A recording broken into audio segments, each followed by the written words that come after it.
શું તમને ખબર છે કે સોરિયાસિસની ક્રીમ બદલીને થાકી ગયા છો પરંતુ ફરી પાછી આવી જાય છે? કારણ કે તમારું માથું દુખતું હોય ને ફક્ત બેન્ડેજ લગાવો તો પેન અંદર જ છે, બહાર આવતો નથી. એ જ રીતે ઘણા ક્વેશ્ચન પૂછતા હોય છે કે ડોક્ટર, મને સોરિયાસિસ સ્કિન પ્રોબ્લેમ છે કે બ્લડની પ્રોબ્લેમ છે?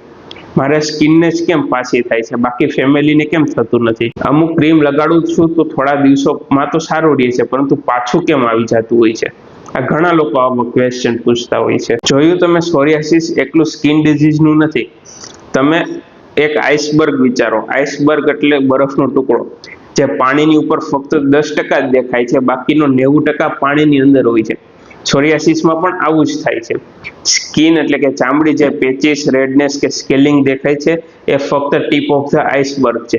અસલી પ્રોબ્લેમ તો તમારા ઇમ્યુન સિસ્ટમમાં છે, જે ખુદની સ્કિનની સેલ્સને દુશ્મન સમજીને એટેક કરે છે.